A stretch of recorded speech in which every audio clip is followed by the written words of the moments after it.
2 semaines après le second tour, le président français est attendu à Chicago pour un sommet de l'OTAN. En cas de victoire, François Hollande viendrait annoncer aux alliés le retrait des troupes françaises d'Afghanistan beaucoup plus rapidement que prévu. François Hollande a annoncé qu'il entamerait le retrait dès son arrivée s'il était élu et qu'il terminerait ce retrait en 2012, donc 2 ans avant la décision collective. Et ça pose problème pour l'administration Obama.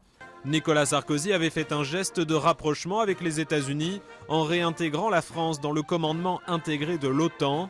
François Hollande était contre, mais il a envoyé en mars à Washington 2 de ses proches pour rassurer la Maison-Blanche. Les émissaires de François Hollande, ici à Washington, ont délivré un message qui était « Nous n'avons pas été d'accord avec la décision de réintégration complète telle qu'elle a été conduite par le président Sarkozy, mais en même temps, nous n'entendons pas renverser cette décision. » Au plan économique, François Hollande a promis de renégocier le traité européen de discipline budgétaire porté par le duo Sarkozy-Angela Merkel, ce qui ouvre une période d'incertitude pour les investisseurs américains.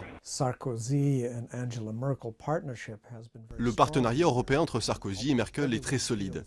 Et presque tout le monde estime qu'ils ont travaillé très efficacement pour résoudre les tensions de la zone euro. La question est de savoir ce que deviendra cette relation si M. Hollande devenait président.